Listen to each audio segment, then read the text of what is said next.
Hey y'all, welcome and welcome back. If you're new here, my name is Morgan, and here we do a little bit of all things creepy, but this month, to celebrate the halfway to Halloween mark, we are doing nothing but reading stories that you guys have sent in to me. So please send me in your stories, check out the description below on how to do that, and social media links and podcast episode links will also be there. But without further ado, let's get into these stories. You guys will hear my husband coming down the stairs in a second because the last story that I read from the last video that you guys saw yesterday scared me so bad that I need someone in here with me. I want to start off by saying that I have a lifetime of paranormal happenings. It kind of follows my family. This happened when I was around 7 to 8 years old before moving to Wyoming. We lived in an old house with my grandparents. Us kids were having a sleepover in the living room. I, for one, do not sleep easy and wake up even easier, unlike my siblings. So it was dark, no lights besides what came through the window, and the clock struck 2 and chimed. When I heard a creaking, almost like someone was up in my head, I started falling asleep and woke in a sleep paralysis state when the old wood rocking chair by my head started to rock with no one there. It kept getting more aggressive as time went, and finally, after what seemed like forever, it stopped. I tried to close my eyes to get out of the sleep paralysis I was in. Then I heard the cupboard in the kitchen, and I thought maybe my grandpa was in there making coffee, so I looked as best as I could. The kitchen was off to my right, and I could see the whole thing. The cupboard, every single one, was opening. I could see a figure standing by the sink looking out the kitchen window. It had blue jeans on and what seemed like a whitish shirt and some kind of hat. I lay there not being able to move, anything but my eyes. This figure finally turned around and I could see no face, but the light of his miner hat. It felt as though he was staring at me, though he then started walking towards me. I could hear his boots on the ground. I tried my best to try and scream, but I couldn't get anything out but mumbles. As he walked toward me with just his light shining in the living room, it felt like a spotlight on me. He walks to the rocking chair and just sits and rocks. I could hear the creaking of the old wood rocking chair and his boot softly touching the ground to rock it. I even tried to move my hand to touch my sister, who was asleep and snoring next to me, but I still couldn't move.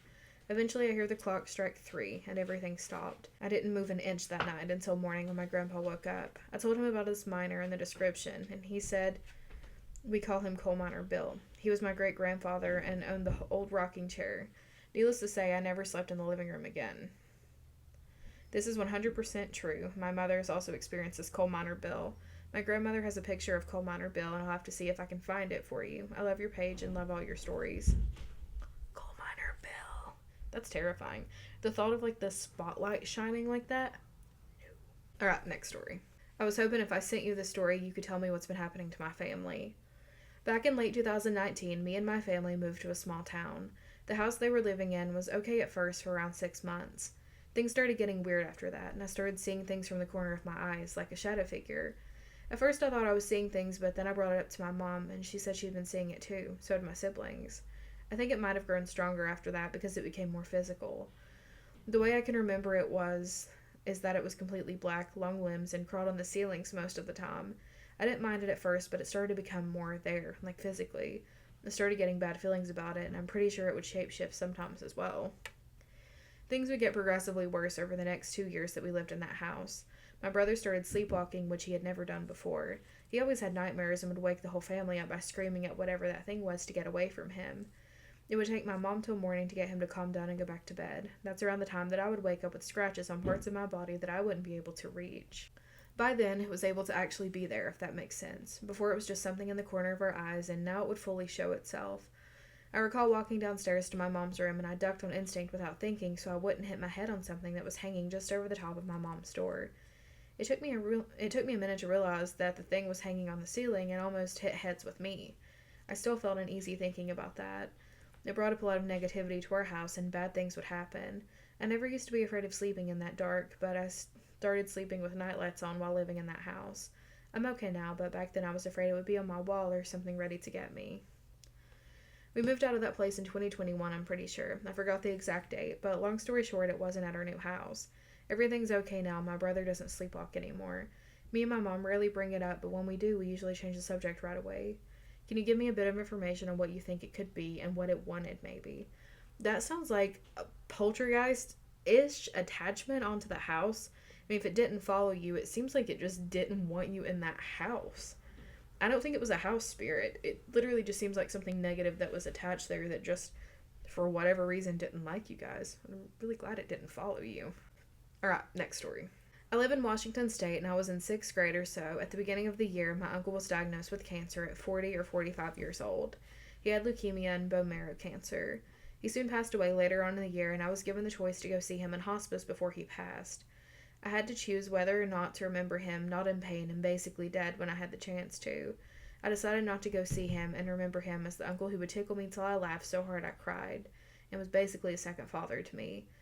The night he passed away, I bawled my eyes out so much and felt so guilty for not going to see him that I locked myself in my room and cried myself to sleep. I soon woke up unable to move in the middle of the night with a blue figure that looked like my uncle. I remember it so vividly. It stood at the end of my bed just repeating I love you and it's okay over and over. I could feel myself crying and calling out, but I wasn't able to move. Soon after, when I blinked, he faded into a blur, like when you have a tear in your eye and look at a light. A blue light, and it was gone. Immediately I felt a weight off my shoulder from the guilt disappearing, and I fell back asleep. I'm fully convinced that this happened, but I feel crazy telling anyone. Since that day, I still feel him with me every once in a while and see a blue light in the darkness when I wake up in the middle of the night. I'm now 20 and still feel his presence to this day. He came to say goodbye. He was like, I understand you didn't want to see me, but you're not going to get away from it, and I love it. Alright, next story. I stumbled across your page, and I saw a post where you mentioned that you have a lot of ghost stories from Michigan. I grew up in Michigan and have a lot of experiences with paranormal activity. Sorry if there are any typos. Michigan stories. I grew up in a house with 4 siblings and my mom and dad. My mom actually would tell me times where she's heard us, me specifically I believe, calling out to her in the middle of the night. However, each time she's went to check on us, we were all sleeping. There's been more times when the pictures of us on the wall would fly off. I know it's easy to say she's lying, but my mom's not a very big paranormal person.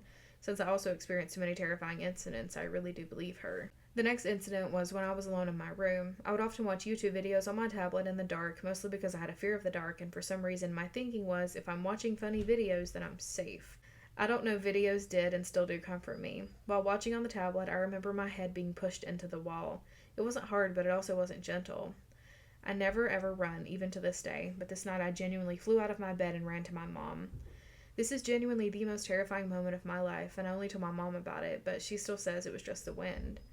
The next encounter was when I was in my bathroom. My girlfriend was in the room literally down the hall, and as I was, doing my business, I felt a breeze and a voice whispering in my ear. It sounded just like my girlfriend, just like a lower tone. It said something like, "Come here," but I can't remember, and honestly I wasn't trying to listen to it. I couldn't run right away, this time for obvious reasons, but I was literally trembling on my walk to my room. I don't get these incidents much anymore, but I do hear quiet whispering sometimes. I live with my girlfriend now, so I always ask her if she's whispered or what she was saying, but she always looks at me like I'm crazy and says she wasn't talking. Maybe I am, and I know people never believe me. If not, then just ignore this, sorry. I definitely believe you. That is very mimicky, is what that sounds like. But, I don't know, something shoving your head into a wall, that's not mimicky, that's just rude. There's a lot going on there. I would recommend a cleansing if you haven't done that of your space, for sure. I have a pretty interesting ongoing story that I just don't know where to start with, but was hoping for a small bit of advice. I moved in with some friends about 8 months ago, and our property is decent sized. We live in the small island county of Oak Harbor, Washington. Around the time of my move-in, me and my roommate Ash started noticing a tall shadow-like figure in the window of the car shop on our property. A few weeks after the first time we saw the shadow figure in the car shop, I had come home late and was walking to my room in the back of the house, when I looked up and saw the shadow figure at my door. The figure stood at least 7 feet tall, with a long skinny top hat on his head. In this moment, I froze, feeling like I was becoming smaller. I stood there frozen for around 5 minutes until this figure walked around the corner of the laundry room. After that, I quickly went into my room and shut the door and hid under my blanket till morning. About 3 weeks after this incident, it was nearing Thanksgiving, and my roommates left town for a week to visit family, so I had a friend come over, and it was Sunday before Thanksgiving. It's probably around midnight at this point, and I had gone to the bathroom and left my friend in my room. When I returned, she was sitting on my bed, pale white in the face, a completely different look and spaced out. I asked her what was wrong, and she said to me, "I saw the tall man, he was right there," and pointed to the far corner of the room by the door. This shook me a little because I had never told her about the shadow figure we'd been seeing. She explained that it appeared that the figure was almost crouching to fit in the room, and described the same long skinny hat I had seen previously. Since that incident, me and the roommates have been catching glimpses of this figure in the laundry room, car shop, and my bedroom, as well as doors randomly opening on their own. Things go missing and then appear in random places months later, and the constant feeling of being watched. We've not done anything in an attempt to make the figure leave, or none of us want to make the situation worse. Currently, the figure doesn't seem negative or give any fearful energy. The most common thing among us is when seeing the figure, there is an unsettling feeling of peace and almost a feeling like you're sinking and getting smaller. That is a house spirit. That is your house spirit that you saw, I think. I think you saw your house spirit. They don't hurt you. They're a little alarming the first time you see them, but they're not harmful. They just want you to take care of the house. He's probably just greeting you because you just moved onto the property. Anyways, that is all for today. Thank you guys so much for hanging out with me, and I'll see you tomorrow. Bye.